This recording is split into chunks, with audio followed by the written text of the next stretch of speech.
Hello students, welcome again to our infinite practice series. इस series में हम NEET की कंप्लीट फिजिक्स कवर करने वाले हैं। हम बेसिक मैथ कवर कर चुके हैं and we are here on the first chapter of the syllabus, unit and dimensions. Question हमारे पास है, what will be the value of 1 newton in CGS system. तो हमसे इस क्वेश्चन में 1 न्यूटन जो कि एमकेएस यूनिट है उसको सीजीएस सिस्टम में कन्वर्ट करना है और उसकी वैल्यू हमें बतानी है। ठीक है, तो ये क्वेश्चन यूनिट कन्वर्जन से है। तो इसमें जो कॉन्सेप्ट यूज होगा that is N U is equals to constant, इसमें कि N stands for numerical value,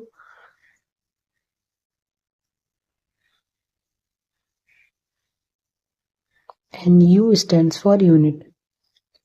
okay, तो न्यूमेरिकल वैल्यू इनटू यूनिट का जो प्रोडक्ट है वो कांस्टेंट रहता है। तो अगर हम किसी क्वांटिटी को एक यूनिट से दूसरी यूनिट में कन्वर्ट कर रहे हैं तो हमें ध्यान रखना होता है कि उसका न्यूमेरिकल वैल्यू और यूनिट का जो प्रोडक्ट है वो कांस्टेंट रहेगा, and that is n1 u1 is equals to n2 u2। यानी कि जो गिवन क्वांटिटी है उसमें पहली यूनिट इनटू उस यूनिट में जो भी उसकी न्यूमेरिकल वैल्यू है उन दोनों का प्रोडक्ट बराबर होगा दूसरी यूनिट और उस यूनिट में उसकी करस्पॉन्डिंग न्यूमेरिकल वैल्यू के। ओके, तो यहाँ पर जो हमें चेंज करना है वो है 1 न्यूटन जो कि फोर्स की एक यूनिट है।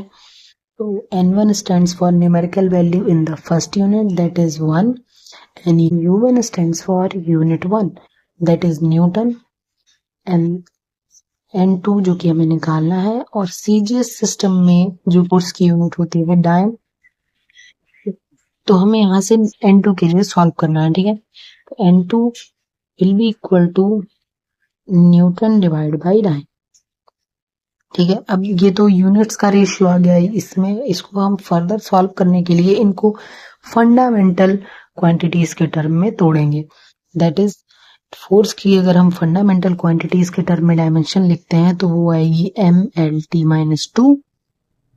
ठीक है, या फिर आप ऐसे भी देख सकते हैं कि force that is mass into acceleration, mass stands kg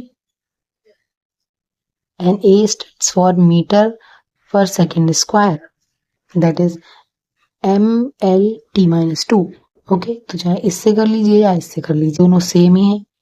तो एक न्यूटन को हम लिख सकते हैं kg मीटर पर second square, that is mass into acceleration. Okay, mass into metre पर सेकेंड स्क्वायर एक्सीलरेशन हो गया। ठीक है, अब सीजीएस सिस्टम में अगर हम फंडामेंटल क्वांटिटीज की जो यूनिट्स है उन्हें रखेंगे तो मास इनटू एक्सीलरेशन, मास जो कि सीजीएस सिस्टम में मास की यूनिट हो गई ग्राम, और एक्सीलरेशन के लिए हम लिखेंगे लेंथ डिवाइड बाय टाइम का स्क्वायर। तो लेंथ की जो यूनिट होगी वो centimetre and divide by time का स्क्वायर दैट इज सेकंड का स्क्वायर, क्योंकि एमकेएस सिस्टम और सीजीएस सिस्टम टाइम की जो यूनिट है वो सेकंड ही होती है।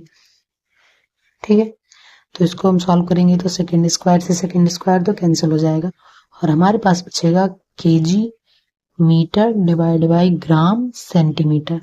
ओके, अब इन दोनों यूनिट्स को कन्वर्ट कर लीजिए। 1 kg को हम लिख सकते हैं 10⁻³ ग्राम्स, तो 1 kg की जगह पर हम 10⁻³ ग्राम लिख सकते हैं और 1 मीटर की जगह पर हम 100 सेंटीमीटर लिख सकते हैं। तो 1 मीटर को हम रिप्लेस कर देंगे 10⁻² सेंटीमीटर से and divided by gram centimetre. Okay, तो ग्राम से ग्राम कैंसिल और सेंटीमीटर से सेंटीमीटर, तो जो न्यूमेरिकल वैल्यू हमारे पास आएगी वो 10⁻³ इंटू 10⁻² दैट इज 10⁵ ओके, तो यहाँ से हम लिख सकते हैं कि 1 न्यूटन इज इक्वल्स टू 10⁵ डायन। ओके, ये एमकेएस यूनिट है, ये सीजीएस यूनिट है। इसमें अगेन एनयू बराबर कांस्टेंट से आप देख सकते हैं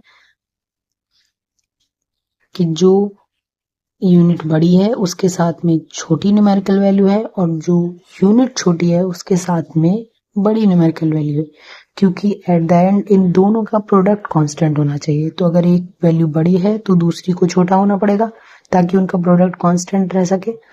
तो इससे हमें याद रहता है बड़ी यूनिट है उसके साथ में छोटी न्यूमेरिकल वैल्यू आएगी और जो छोटी यूनिट है उसके साथ में बड़ी न्यूमेरिकल वैल्यू आएगी। ठीक है, I hope it's clear, easy question था। अगर फिर भी आपको किसी स्टेप में डाउट रहता है आप कमेंट सेक्शन में लिख सकते हैं, I will surely resolve it, and thank you. All the best.